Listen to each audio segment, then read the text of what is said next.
She's brain damaged just like me. I also come up with this nonsense now. It does feel personal. It feels like you're really bootstrapping something you really care about, and you really see how those early decisions expanded to what it is now. So it feels like a personal thing. It doesn't feel like, working for a company. It feels like creating a company. People. Disclaimer, outside of Innatera, also let her keep her job. How hard it is to feel that you contributed. Yes. First, you know what? I will have you give my considered the sleeper. GDP of those countries? Have you considered the GDP of those countries? They are No. full. I thought that the cards were a discomfort zone already. No, that's the chill.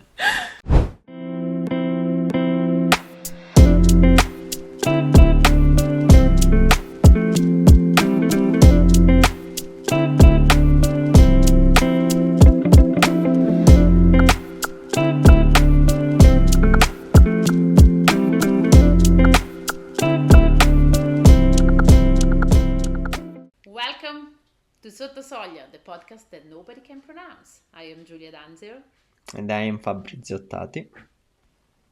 and today with And- us, go Fabrizio.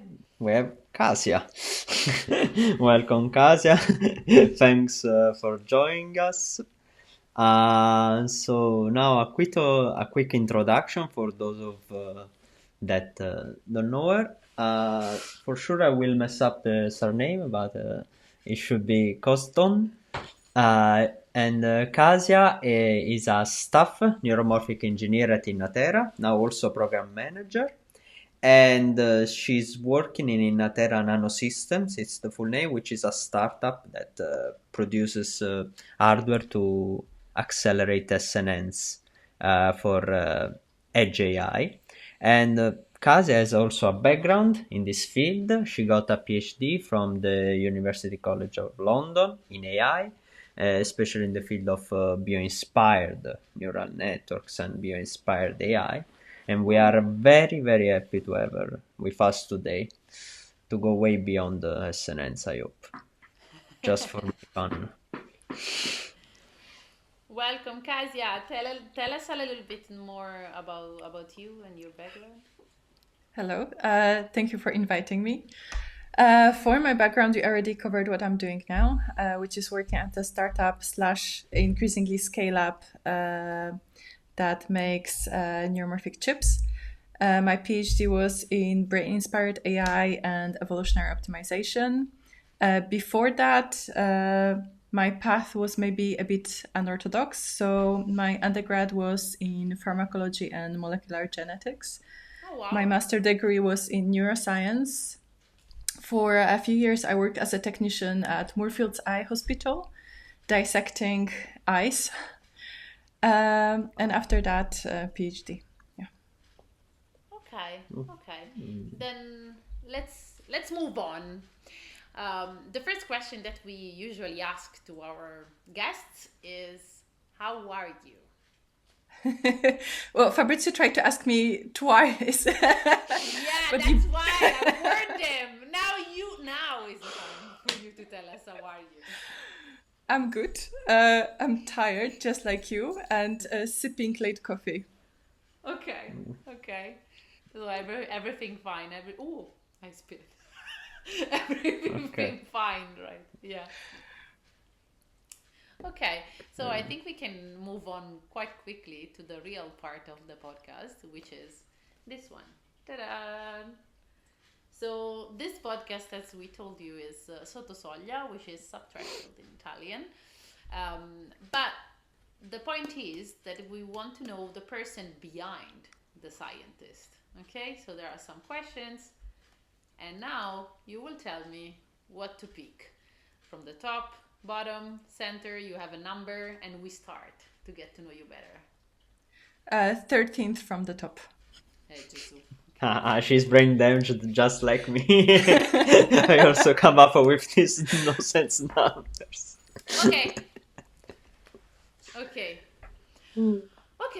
what was the most unexpected result you obtained in your research? Ooh. What comes to mind is my master project that was on developmental brain asymmetry. So our brains are asymmetric, but it's really hard to put your finger on how to quantify it. For example, during for some diseases, let's say Alzheimer, it tends to develop first in one half of the brain. But person to person, brains differ. It's really hard to say exactly, where the asymmetry is versus what is just a personal trait. But we have really nice model organism for that, which is zebrafish. And they have this quite unusual feature that they have a peripineal gland that starts during development in the middle of the brain, and then over 72 hours migrates to the left side and exists only on the left side, innervating brain on the left-hand side there. And my research during my master degree was on analyzing impact of vitamin A on development of this gland, on this development of asymmetry. And I spent months, I don't remember how long master project is, half a year, analyzing how that gland seems to disappear. And during last week of my project, we realized that actually it was changing the identity of the cells. So all the readouts you have that are based on presence of certain proteins were not active. Cells were there, the gland didn't disappear, but the identity of the cells changed. So you can imagine a number of months of research proving one hypothesis just to realize that you didn't have the right readout for what you were trying to observe. Okay, so you got something very bad. I thought something, I was waiting for the good part, but I finally understood something else. No, okay, yeah, shit, fine. Okay, and then what have you done? Like, have you done another 3 months of thesis? What have you done? No, I submitted it. You write it up and adios. We still learned something, right? Yeah, sure. No. You write it up and you say adios. Yeah, I mean, after 6 months. You could do it in that case, but in our case, if you have bad results, you need to redo it until you get good results. I mean, it's not. Yeah, but it was a master thesis. If it were me, I would just say in Italian sti cazzi, adios. I will not translate that and whatever. Who cares? It means who cares. Who cares? Yeah, very politely, who cares? Yes, give me a number. Fabrizio, can you pick a number for me? No, Fabrizio. 19. How many cards 19. Certo. I was going with 85, but then I thought maybe that she doesn't have 85 cards. Do you know how many there are? 70. No. Around 70. 70? Okay, I have a range. Okay. Like bravo, sì. Ah. I'm gonna do it. What do you dislike about your job? I've done it. Oh. It's not your problem. Oh, so many things. Where do I start? Do you still want your place there? Yeah. No, Indeed. I do like challenges, so I think I very much choose to put myself in this position. It is demanding. It's challenging. It keeps you on your toes. I definitely put long nights and weekends of work into this. I often felt, like a total imposter, wondering what on earth I am doing. Yeah, but at the same time, a follow-up question on this. So usually we used to think, I put days and nights working on this, and usually that's kind of the life that you get when you start academia, right? But it's your own project. How does it feel when it's not really your own project, but you are part of a team and you are still using your free time to get to a point? it still feels like my own project. Maybe because I joined Innatera very early. So when I joined more than 4 years ago, we were just above 10. So it does feel personal. It feels like you're really bootstrapping something you really care about, and you really see how those early decisions expanded to what it is now. So it feels like a personal thing. It doesn't feel like, working for a company. It feels like creating a company. And if I can, how can I say spezzare una lancia in English? If I can break a lancia. I don't know how to say it. Break But a if we can spear. say- I don't know, but if we can say something good for PhDs, or like what a PhD can give you, PhD like graduates that can give you, instead of someone that has not done it, is this, I think, this approach of making things as they are your own things, because usually we are, from the industry point of view, we are seeing as people that we have studied too much, and probably we are not so much into the work thing, but it's really not the case, right? Like, we usually take things as our own project, and we do it until it's done. So this is a thing that I think we Where should did you hear share this stuff? into the interview. Where From did you hear many this people. stuff? My From many entire people team that- is made of PhDs. Yeah, but it depends. It depends on the industry. There are industries that values that, or industry that just do not, right? But And, outside R&D, I think. Outside maybe R&D. outside. Yeah, maybe outside R&D. Ah, yeah, sure, of course. No. That's true. Completely agree. But, I think but that applies only I've outside for R&D. But I've heard also about this specific thing also from R&D that is like, doesn't make any sense because it's made of people with PhD that thinks Probably that it was a other people- shitty R&D. But anyway, it's important. Anyway, it's important Gut to feeling. be said, right? To be said that like we do work until it's done because it's just our approach. I mean, of course, it's not for everyone. No, I was laughing because I understood it's important to be said. To be said in life, yeah, that's as important too, because It's then you important. don't understand when you're happy. Yeah. Give me a number. Okay. 42 to make you count a lot. No, Kasia, Come You said on, you go have 70. 5 at a time. Count 5 at a Fuck. time. 5 at a time. Come on, you have a PhD, you can do it. You're counting 1 at a time. It's not efficient. It's not efficient. 9. You know that we don't actually see how many you're counting, so you could just pick any. Kasia, I don't like you, okay? I don't like you anymore.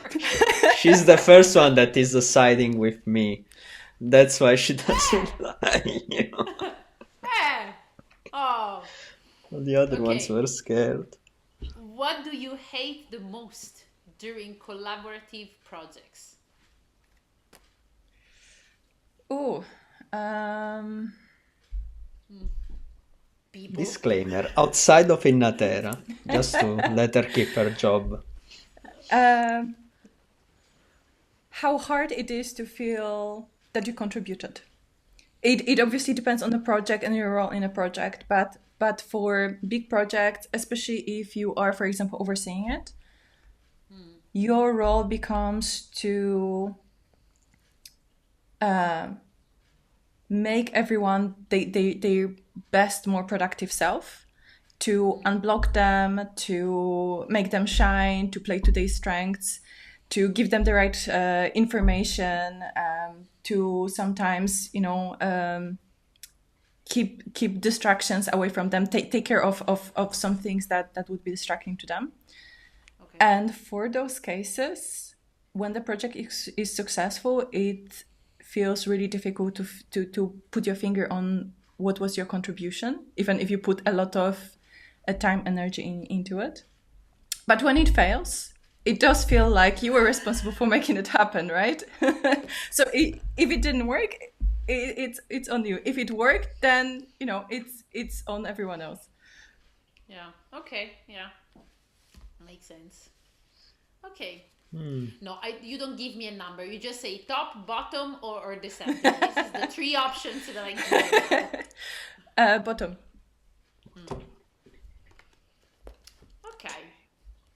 Mm. How many? Ah, this is interesting from a startup point of view. How many hours we should work per week? She just said that she spends the weekends. What the fuck? This doesn't mean that she agrees with you know. So I mostly don't work weekends or so late now, but you know, when the startup was small, sometimes there were important deadlines where it had to happen. You were really moving fast and had very, you know, key milestones. Now it's all slightly changing. Um, how many hours you should work, I think it's up to you. Ultimately, Yeah, what you want, what your role is, I what agree. life work balance you want. It has to be a personal decision. I agree. I agree, fully agree. And also, like I think in the northern part of Europe, they're also trying to start with this 4 days per week or stuff like that. Mm. I think that the importance there, I fully agree with you, it's not the amount. Like, I don't need to give you a number of hours or like works or jobs like us. It's just up to you. Like, like you work towards a goal, and if the goal is Mm, done, is done. if That's may I, yeah. Give us your may approach I from a very industrial point of view. Yes. Go. first, I will have you close my considered ears. the GDP of those countries? Have you considered the GDP of those countries? They are No. full of money. Those countries that try to put in place this, they have a society that relies on very specialized sections to provide of income. Two, all these countries, can you name a very important discovery, a very important product that came out of where? Serenity. Serenity. People No, being no, no, calm. no, no. I'm talking That's results. that's a I'm talking top. results. I'm not talking Okay. about hippie people. I'm talking about results. Discoveries in science, products in industry, this stuff. Okay. I will make it my mission this week to find the products from the north of Europe, just to disagree with you. It's true, it's true. I mean, there is no cutting slack. If you want to achieve important goals, you can't have a 4 days working week, in my No, opinion. That's my opinion. I'm not saying, yeah, but I'm not saying every time a 4 day, okay? I'm not saying that. I'm just saying that you need to work towards a goal, and then you distribute your hours as you need to. That's it. You manage your work time. This is what I'm saying. And I agree with her when she said it. Ah, no, that's for sure true, but the model of the northern countries is particular. It's a small haven of very rich people. You can't apply it everywhere. I see. Yeah, for sure, for sure. But still, is something that is happening, and it might be interesting to take it into account. Said by a person that works 7 days per week. So you don't know. Anyway, okay. I feel like we're talking Maybe. about two different things because one is like how many hours you should work, and for me, it's up to you. What Yes. makes you successful and happy and gives you enough, you know, satisfaction and income, etc. But second thing is what Fabrizio is talking about, I think, which is your contribution to GDP and things like that. And yeah, I feel like I agree with Fabrizio on that. Yeah. Fabrizio, did you think that as well before you moved to industry?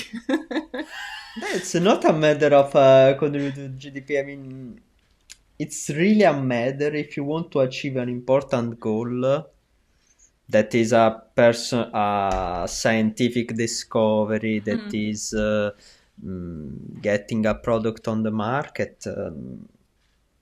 4 days week doesn't work. I mean, it works on average for the average well-being of the society, but you can't apply it everywhere, in my opinion.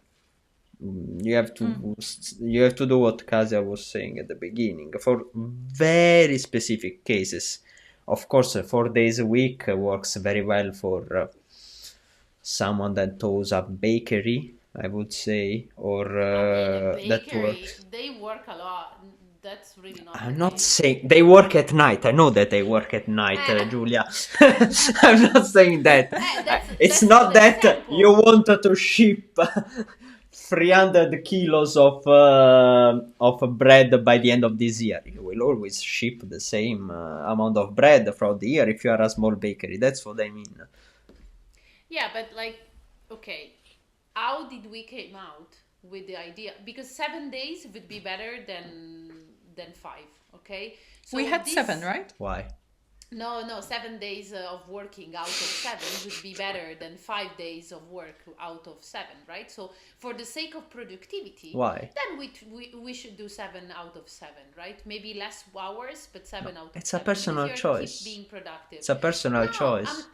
I'm just saying that we got to this specific 40 hours of per week because of industrialization in 1950 or even before. So maybe we can rethink that, and we can try to understand if now is applicable or now we need more, less, or whatever. I think it's strictly related to the goal and depends on the work you are doing. So maybe Yes. not 4 days. I'm just using it as an example, right? Maybe not 4 days. Maybe it's even 3 days for some industry. You know, like you have no idea. I'm just thinking that from 1950s, nothing has changed, but everything else changed. So maybe we can rethink this. A lot 40 has hours changed, per week. Julia. A lot has changed since the 1950s. Nothing A has lot. changed in terms. No, In the Netherlands, in the 90s, women were not allowed to work. No, nothing has changed in terms of 40 hours per week. That is untouched. So maybe we can rethink that. This is what I'm saying. In the Netherlands, it's actually quite common that people work 4 days a week. See? And the GP or whatever, the Netherlands, there's no products then in the Netherlands, you know? Ooh, We can I feel like start a Fabrizio political will understand when I discussion if start you talking want. about comparison with the US. Let's speak Yes. speak another card. Let's speak, for the love of God, let's speak another card. Oh, okay. You go. Kasia, Top. top. Okay, nice. If you could snap your fingers and make your career goal happen tomorrow, what would it be? Be sincere, but not too much. I don't want to be HR. done. Okay. Like, I it's not about the goal. It's, you know, like if I reach the goal, then I will find another one. I I have to work at least 5 days a week, you know. At least. At least. Yeah, but like, don't you feel sometimes the need to take a break, like for 1 year or 2 years, just to chill down a little bit? And then, like, is it just me? Just to chill down a little bit, and then you can, you know, work towards the next goal when you're recharged somehow. If you took that break, would it be like completely being away from anything scientific? Or would it be... No, there's no way I'm gonna take a break, like I know myself. But I like dreaming about it. I like dreaming about it. I don't know, at some point, you know, like I'm also 34, right? So I hope at some point, if I will have a family, right? So if everything stays as it is, my boyfriend is working even more than me, so whatever, okay? We are used to this. But when I will have kids, I'd like to play with them rather than keep working until 8 or 9 every day, and then Saturday, and sorry, I have a deadline, and stuff like that, right? So at some point, I don't want to say that there is a goal that then your end, right? That's your end and you will never go up than that. But just chill down a little bit more, and then feel that you kind of, not that you arrived, but at least you are in a safe space where you can chill down a little bit. That would be really, really nice, really appreciated. Well, I was trying on how to optimize. So, like, when you read a research paper sometimes, do you feel like just falling asleep? So I thought, if I have kids for bedtime stories, I'm going to read them research papers two birds with one stone. I get to read a paper, they go to sleep. Okay, done. But they will grow up very weirdly, though. Very weirdly. You will spend a lot of money in therapy for those poor. No, I'm joking. In my opinion, it's when you can lower the intensities, when your priorities will switch.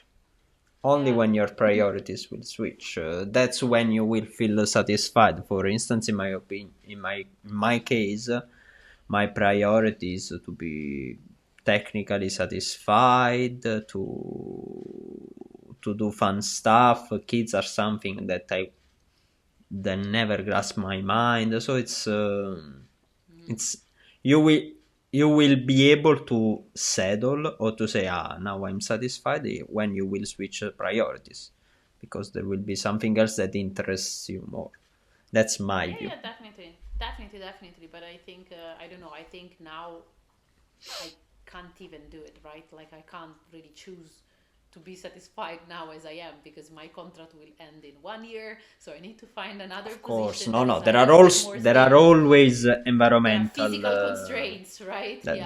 I mean, a PhD student cannot choose to chill. For instance, you can go to industry, yes, but you know if you want to stay there, there's many people that do it whilst their PhD. I think it's just a set of mind. I think probably in Italy, I don't know, we have this thing that like, you need to have a job, you need to settle down, and when you're settled down, you have a house and you have a stable job, then you can do something else. But someone else is doing it even in the meantime, because I think we will never chill down. I think we think that we will do that.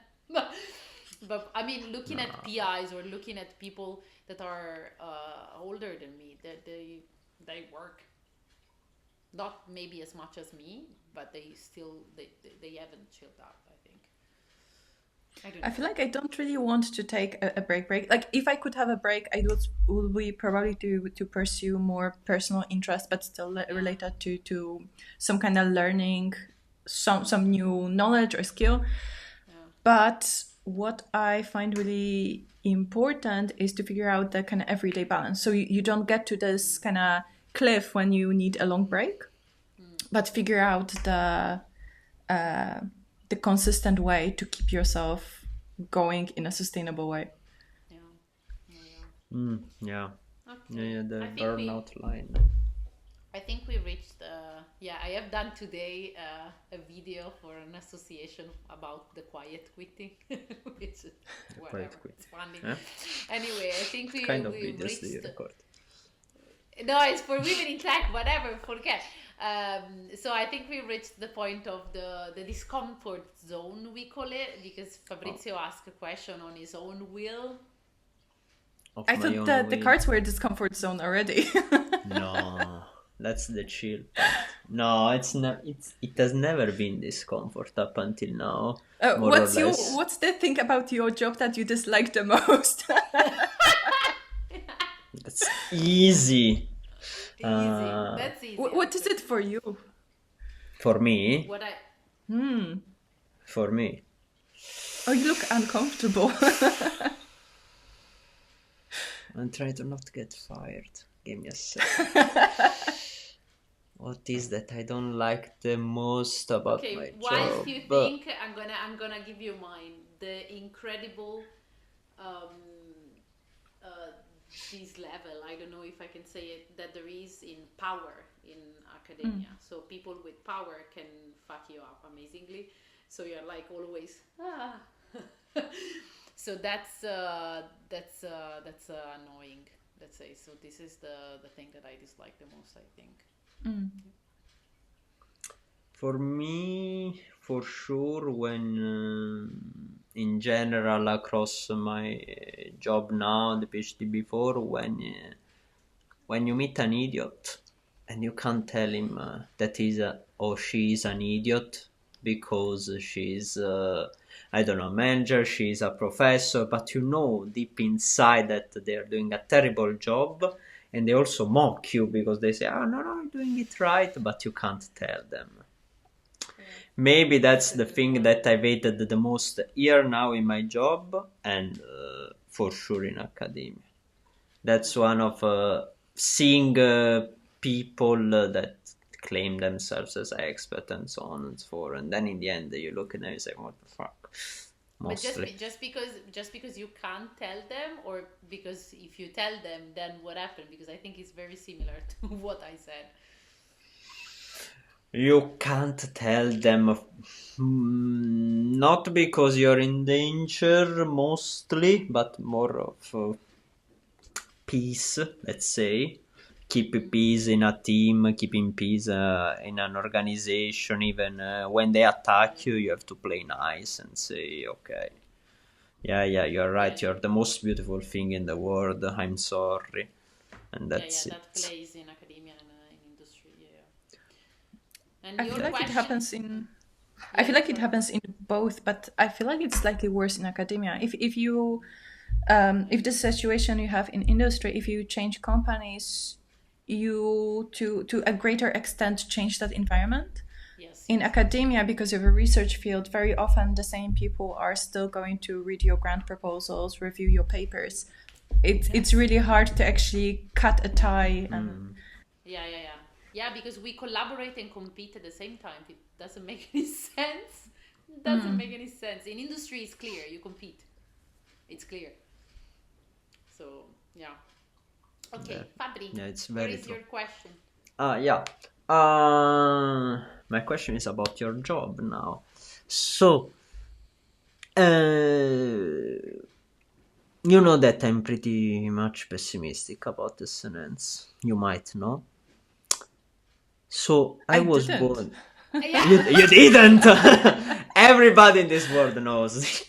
Then So, don't follow this podcast because it's just Fabrizio talking bullshit about SNN. like the time with yeah.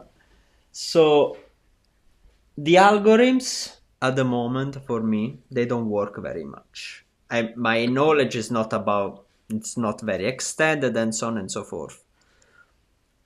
And Innatera and other companies are building chips for these algorithms.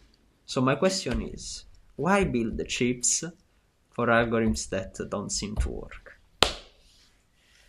Ooh, I feel like okay. To start with, what's your definition of don't work? I like you again. If you take a traditional model, they underperform from a purely accuracy metric perspective. Same Okay, size, same size, yeah. I would say same size. Respond. I would like to respond. So Go, Kasia, go, kill him! go. Okay, first of all, I feel like it's short-sighted to take a single metric of accuracy because what matters is a set of KPIs. And if you have an algorithm that is like SNN's particularly good at spatial temporal data processing and married with the right hardware, then overall you have not just accuracy, but overall an interesting set of KPIs, low latency, low power, etc. And together that puts you in a very desirable place. Second thing regarding accuracy, I feel like there is a big issue with benchmarking. Julia, yes. Like, come on, why are people doing things like benchmarking SNNs on MNIST or ImageNet or something like this? Put it where they shine. Like, put it on proper spatial temporal data. I wrote a paper on this, comparison. Julia. It's not. I've been saying this for years, and I completely agree on both aspects. But for the benchmarking, that's for sure. There are some attempts in the community that I remember. My honest opinion is that those attempts have been extremely poor because in the end they came back to the origin, which is put up a number that I can put somewhere and advertise. And I agree with your statement.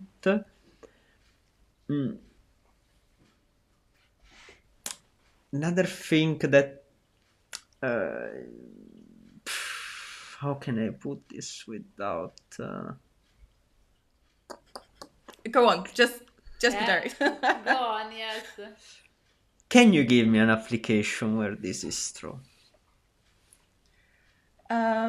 So what comes to my mind is, for example, a paper from Dan Gutman when he was looking at the impact of having kind of more temporal features on application performance.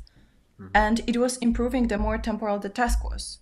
So going from image, there was little impact, but as you move closer to very temporal applications, like those using audio, then the temporal aspect mattered more. So I think where you have the time dimension, when you have features that happen not just across frequency, you take window, get frequency, and you just pass it through. I don't know. Traditional network. When you have time points, when you have multiple time scales interacting with each other, this is where you should be using SNNs. And not only then, when you have some kind of temporal sparsity of the features, so it's not that at every time step you just do the same thing over and over again.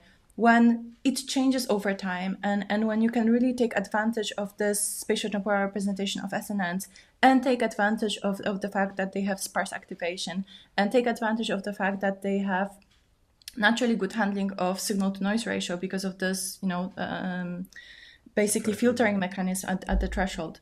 This is where you should be going. And also topologies matter. If you have just feed-forward networks, then No. I'm sorry.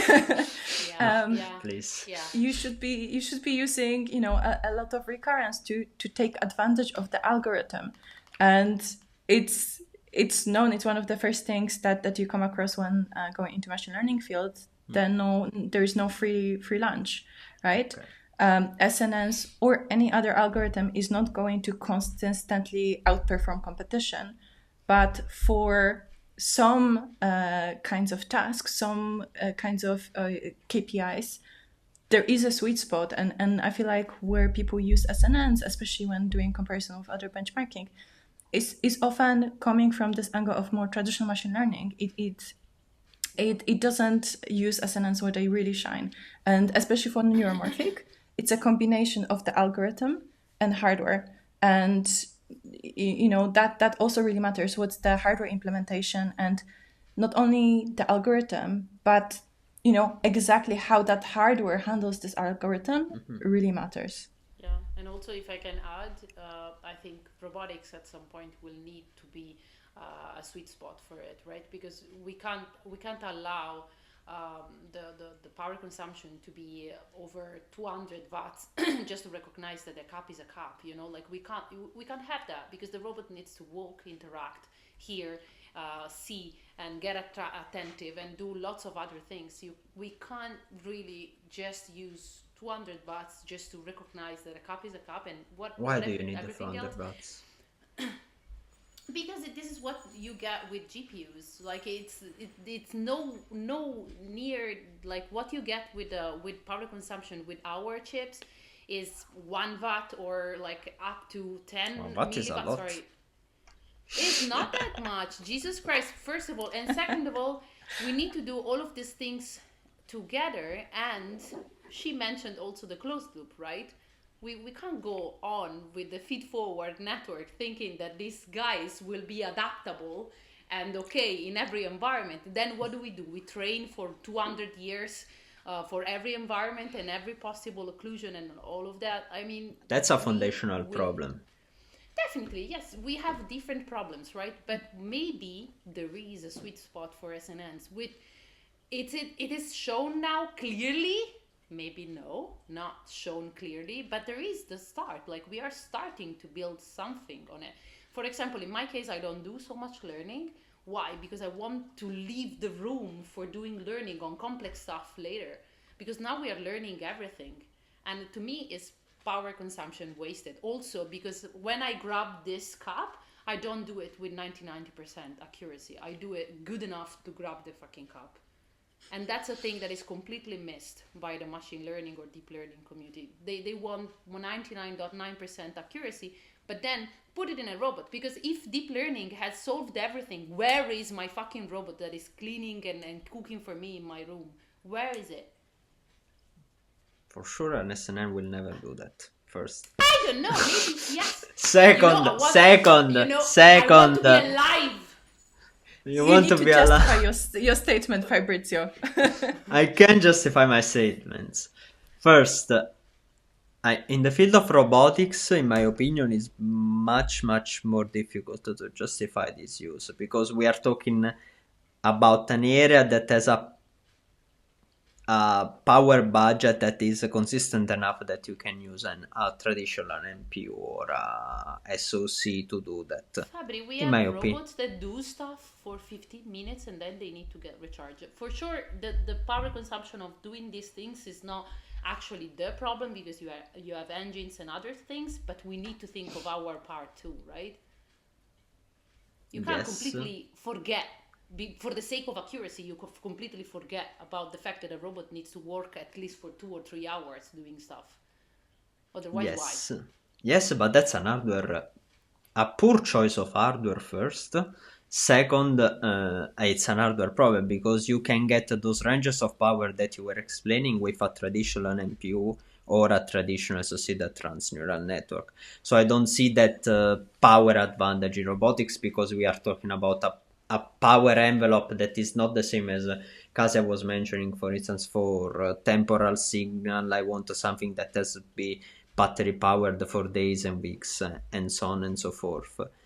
Regarding, I think it's the combination. We don't have to forget about everything, right? Because the temporal scales, I fully agree with Kasia.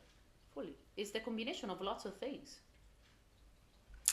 Yes, but the robotics, apart also with traditional networks, you can do time scale evaluation, and so on and so forth with recurrent networks. But apart from that, you were mentioning the online learning. Online learning on chip learning is something that has to be solved as a problem in both domains, in my opinion. Yeah. For sure, SNNs do not have a solution for that. In any access. Not now. But you can have it also with traditional networks. Why not? Without spikes. Yeah. I'm talking about it's just changing the paradigm. You don't have to spike for the sake of spiking. No, definitely. But maybe but this is research, right? And even like Kasia, okay, it's an industry and whatever, is a startup, right? But it's still a startup that comes from a research field. And it's research. We are trying to understand what's the best, or if this paradigm is best for something specifically. It's still research, probably. Okay. I will agree to that, because in research, yes, you have to try everything that sticks to a wall has to be tried. But there are sometimes, if you need to do something like detecting a cup, I don't think you need 200 watts. We have been classifying images with Gabor filters until 2012, and the fact that you can train a network instead of having an engineer losing his mind and making an algorithm to do something has some value. You let it train for a couple of hours. I think there are two things there. What we have, is it enough? Are we not expecting any more progress? Would we never benefit from having progress? Because we talk, we use Gabor filters, or we have robots doing this. This is the status quo. If you can improve the situation, if you can improve power efficiency, weight, latency, then you open new possibilities. If you reduce cost, etc. Like, there are so many ways in which we can change the current situation, right? The current situation is good enough for what we expect from it right now, but this is not the limitation, right? It's like, when first computers were being created and they were taking a room, we could have said, well, we have spare rooms. What's the problem, right? Why to make them small? Who's going to want to keep a computer on their lap? That's ridiculous. Right. Second thing is what I forgot what my point was. So second thing it's okay. It's No, normal. Fabrizio here. is right. Yeah, sure. Yeah. No, I'm Guys, joking. No, I totally we agree. can keep fighting or It's discussion. It's not fighting. You have never seen me fighting. Go with a Ooh. number, Kasia. hopefully. Top. Top. I was thinking about 51. I think we have done this recently. Give me another one. Let me shuffle again. Do you have a favorite one? Do you have one that you wish came up? Do you want me to look for Oh, one yes. that I want? Okay. Okay, let's spice it up.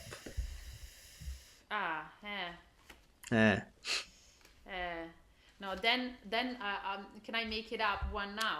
Because so there is one that I really like, but we have done it already, and I would like to change it a little bit. So if you have a young, and I want to make it female, a young female student at the moment, not in UK, not in places where gender gap is not that big of a problem like in other places. Okay, so imagine you have a young female student. UK is not okay.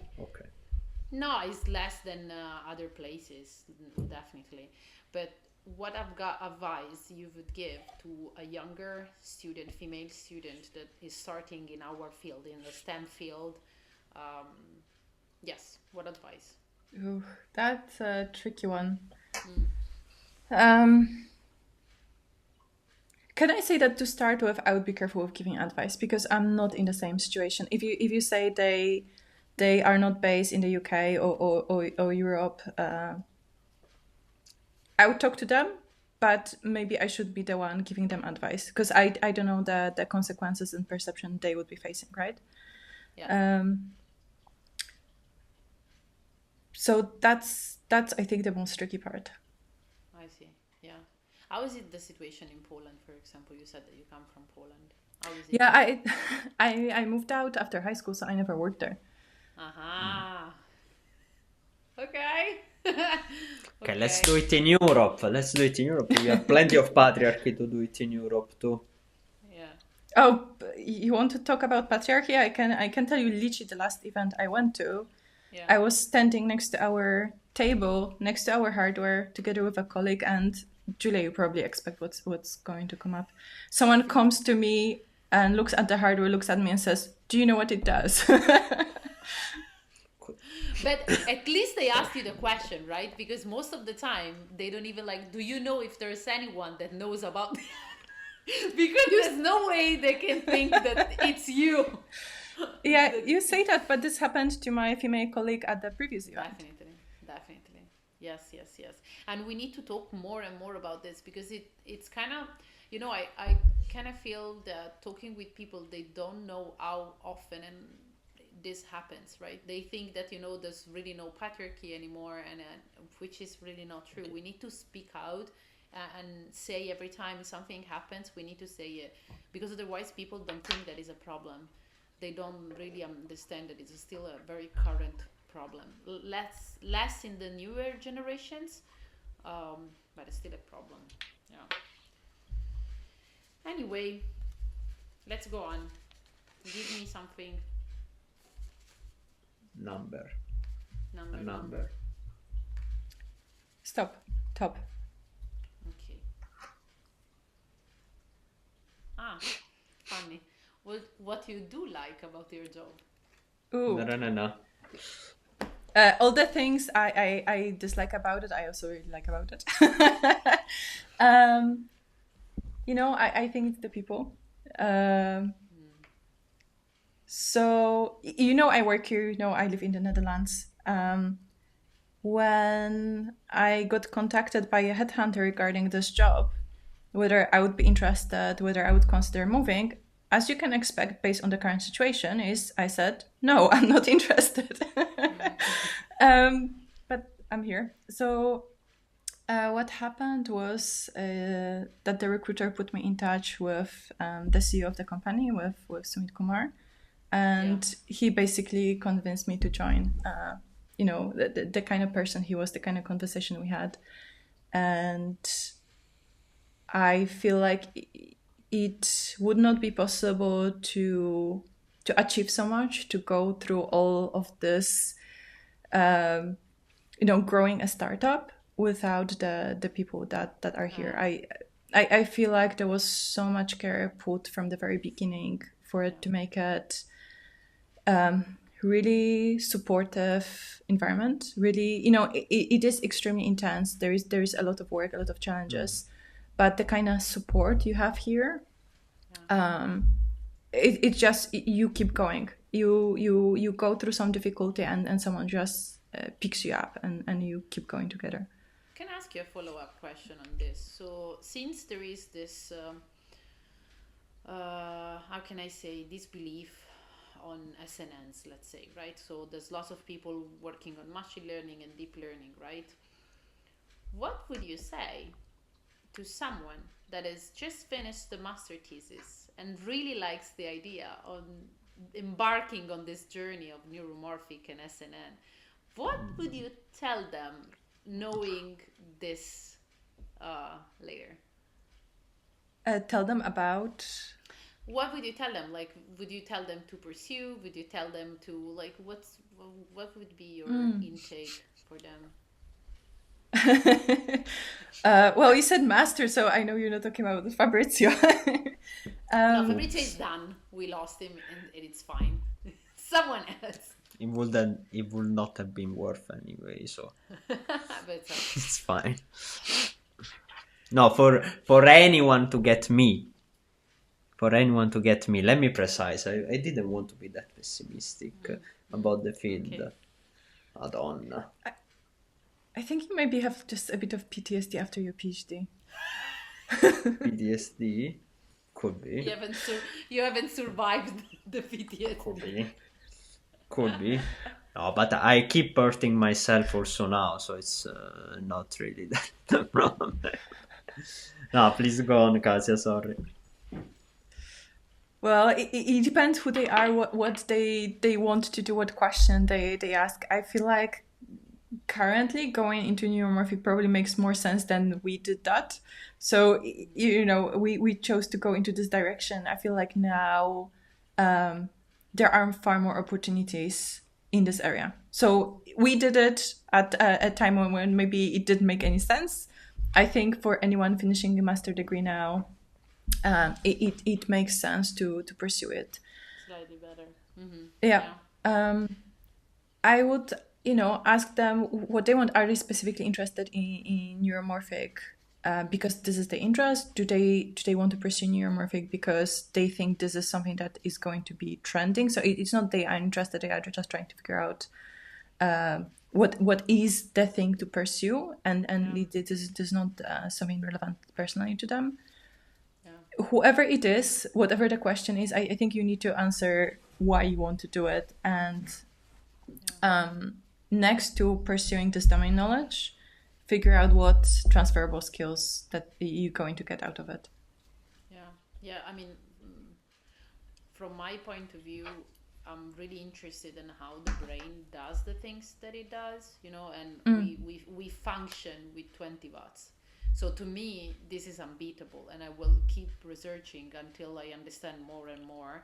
And I think that for how much is difficult what we do, I think that if you don't have this approach, you will at some point lose yourself, right? So you need to be kind of a train and go forward, because it's tough, like everything else, right? But if you come out with the next deep learning model, everyone will listen to you, right? Anyway, which is different for us. Yeah. But there is also the other side, just getting transferable skills, like she mentioned. I think it's worth it anyway. I mean, you don't need to be passionate about something to work on it. Maybe you just want to make money. Why not? I don't know. It's not a problem. I don't know. I think this job is too difficult. Like job in terms of PhD, and then if you want to continue with academia, it's too difficult. You don't do it for money. So if you want to do it only for money, definitely that's not the case at the moment. Was your question more specifically about advising someone doing PhD in neuromorphic? Yeah, maybe pursuing something else in PhD, or yeah, but also like right now we don't have crazy big companies doing neuromorphic, right? So it's still passionate people that try to go I can on. put it in another way. Maybe someone can might say, I want to join Innatera because then I get a lot of stocks, they get bought, I make a lot of money, I don't give a shit about the brain. That's a perfectly Yeah, reasonable but you motivation to need to, me. As long yes, as you yes. work. As long as you work and Yeah, yeah, yeah, you do definitely, something. definitely. But to really think that stocks will matter, you need to resonate with the problem, because otherwise stocks are just paper. They're If you nothing. You see need to something that, resonate. You need to understand if, in your opinion, that's working or not. There is some sort of like initial let me do a belief stupid belief of. parallelization. Uh, Very stupid, completely unrelated. Bitcoins. Do you really think that all the people buy bitcoins think about a decentralized currency independent of banks because they want to go against capitalism, or they want to just make a shitload of money? I can tell you that if you talk to investors or venture capitalists, they do Mm. want to understand if they need to put their money or not. Okay, and it's our To job get as much money as they can. to let them understand that this is a good field where they should put money, because we need more in order to do more, right? Because we need more people to work on this thing. So But it's that's not your that someone view, just. not the student's view. If the student wants, he likes the field a bit, but he doesn't dream about neurons at night and wants to just make money, it's a Yeah. perfectly reasonable Yeah, motivation for yeah, me. it's reasonable. It's reasonable, but can you tell me where you can do big money now with this thing? It's a bet.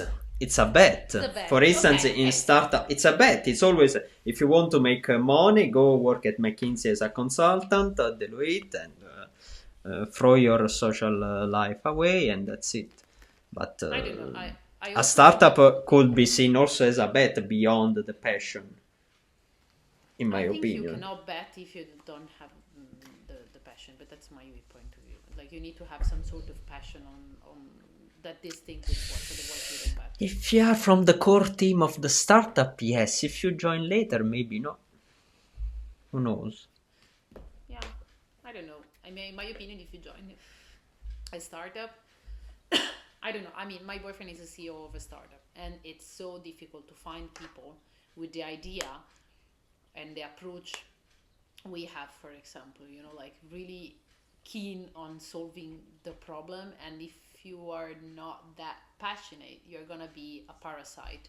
And the startup really does need just people very passionate about the thing, that they really want to work on it. I don't think there's anyone that like at 5 p.m. like drop How many people are employed in your boyfriend's startup? now 5 to 6, something like that, if I'm not sure. Okay, it's Yeah, there's still the core not enough. team. It's still the Yeah, core yeah, team. I'm talking about yeah, yeah, more like a well-established startup, like yeah, like in Hugging Natera. Face. Like Oh, in Natera. No, like in Hugging Face Natera, is for bigger example. at the moment, for instance, or not? Is it bigger? I don't know. Maybe it's the same size or bigger. I think there is a chance that you can find You someone know that is what? there for You a know job, what? not for the You know passion. what? Kasia, would you hire a person that you don't clearly see a passion, but just is If they going are in her skilled, way? if they are technically skilled. Yeah, yeah, yeah. Give it to me from a Yeah. startup point of view. Yeah. Maybe. So I think, Fabrizio, you pointed out the difference between core founding team and then scaling up. And I feel like at the beginning, you need to have people who really believe, who really drive it, who really kind of, prepare the whole vision of the company as it scales, because sooner or later, those people are not going to be one person. They are going to be leading whole teams. You need to have this driving force there. But as the company grows, like it is really difficult to find the right people, and there is not one profile. If you have someone who's excellent at what they do, they come at 9, they finish at 5, they might be the exact right person. I feel like it's more important that they are there for the teammates and not necessarily, for the big vision. They have to be supporting people around them on a day-to-day basis. To me, this would be more important thing. Can they do the job? Do they support their colleagues? Not necessarily whether they believe in the grand vision. Ultimately, they massively contribute to the vision by just supporting the people around them. Okay. Yeah. It might be that my vision is still very small, right? I've never worked in very big environments. Like for me, it's always not more than 10 people. So if you don't have the passion among your 10 people, In academia is different. It's completely different, yes. Academia is different. It can be different kinds of passion, right? It can be to get the work done efficiently, because there is a benefit to having someone who wants to leave at 5. They want to be done by 5. But that's I see it as a passion too. Like I'm not like someone passionate doesn't need to be passionate. Why you don't like the word the passion? No, because she said when they leave at 5, no matter what, that might be a passion too. They like when they go on Chronos and say, yes, timestamp, 5 p.m. 00. No, it's just a matter of motivation, like being passionate. It means also like being very happy when you finish very nicely the thing that you had to do, and like you need to be in some case passionate of what you're doing. I'm not saying that you need to dream about neurons, for the love of God. Like, okay, I understand that. But yeah, someone that, like, to me, so what the problem I see, someone that just think about money as someone that I would never hire. That's it. That's my point. If they do the job, if they are a nice teammate, why do you care? They do the job. Oh, but they do the job. What do you want? And I'm questioning it. You need something to be accomplished. Why do you care if they believe in brain-inspired machine learning or not? Because I think they write the papers, they do the experiments. They are nice in the office. I'm not saying in general, but I think I will resonate more with them. And one thing that is really important, aside from the skill, which I think that is honestly, ultimately, not really the most important thing of a person, we need to communicate well. And I don't think I would communicate well with a person that just thinks about money and nothing else. It's just a personal thing, I think, right? I wouldn't resonate. Okay. It's personal, not from a business perspective. Okay. Sorry. Maybe there is a bit of difference between someone who cares only about money versus who doesn't share the vision. And regarding vision, I would even say that you should hire people who don't necessarily believe in the same thing, because you need someone who questions your ideas sometimes, because coming from academia where we keep pursuing certain idea, starting a startup, you have this vision and you need someone to double check, is it just you? Does anyone else care? And you can get this feedback either from potential customers, from investors, but there is a massive benefit to having someone inside your company who keeps asking you whether this is, just your vision, or can you actually give a bullet list of the benefits that your technology provides that other people care about. So there are benefits to that. But again, I see that as a someone that is I like this 2 against 1. No, I mean, although I think that no papers that I will ever write or that I have ever written will be out if Fabrizio was reviewing it. I know that. It would be nice if I could just give it to him. But I see that that's someone that is driven by a passion anyway, not the same thing. Anyway, let's go to the last question, please, guys, so that we can. Bottom.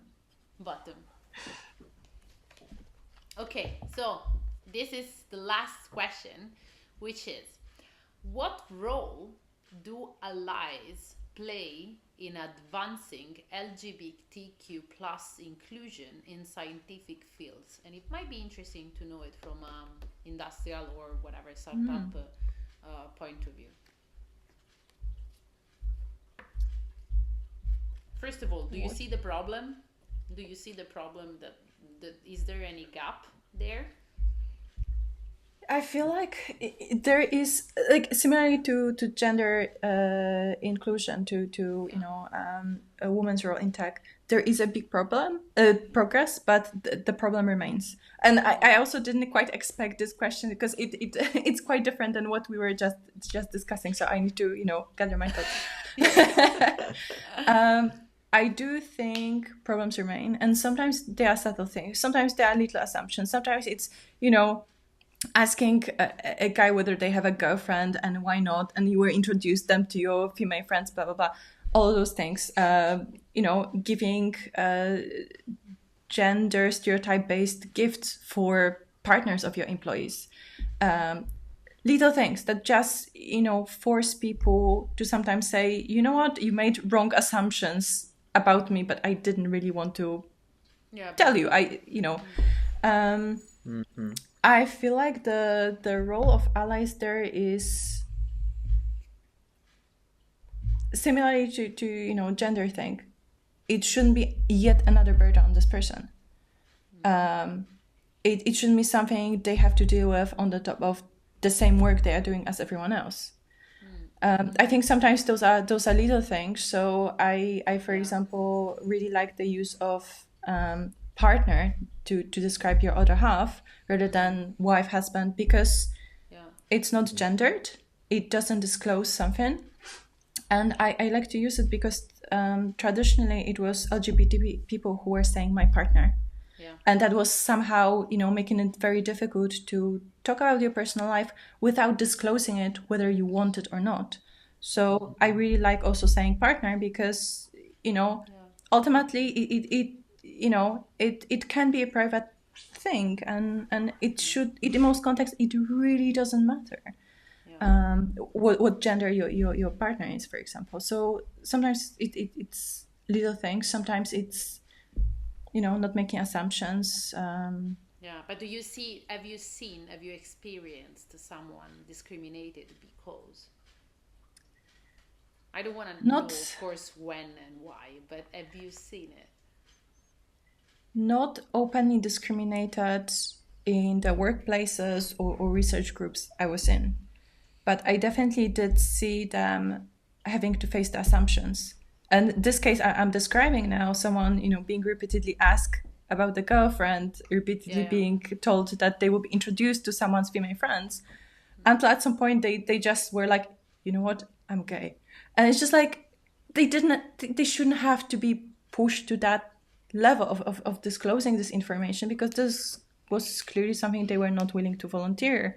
But they repeatedly had to face questions that, were based on assumptions. So those questions can be a bit more mindful. Yes, that's what I was thinking. Yeah. Okay, even if they were straight. We got it. We got it to the end. It seemed impossible today. I have no idea how much it lasted. A lot. It will take a lot to upload everything. I had the fun. last question that Fabrizio and I usually want to ask is, that subtitle of this podcast is the person behind the scientist. So the question is, who is behind the scientist in your case? In my case, I guess it's hard to unpack, because you are asking for a very short answer for someone who, I feel like I lived several lives, both privately and professionally, because even when looking at research and work, I moved so much from field to field, so it almost feels like it could be separate people. Who is it? I think someone who just keeps pushing forward and enjoying all the difficulties. Nice. And I like it. Yeah. I like it. Yeah. Fabri, you can go on. Okay. No, I was thinking about her answer. So Go yeah, on this then. is. No, I was on then. thinking. I didn't want to comment or anything. No. I didn't want to comment anything. It's nice, and yeah, it was really nice, and I think that Julia agrees with me, and we want to thank you for participating in this discussion. We want to thank who has been listening to us for bearing until the last minute. I hope they are not mad at me. If they are, please write me. I would like to have another discussion. No, I'm joking. Yeah, but write to him, not to me. Yeah. I'm Yeah, always and- open. Yeah, honestly, really happy to have had you. It was really interesting to get to know you better, and I clearly see the passion behind you. So thanks a lot for being Stocks. with us, Kasia, and I really hope to all of the listeners to see you in the next one.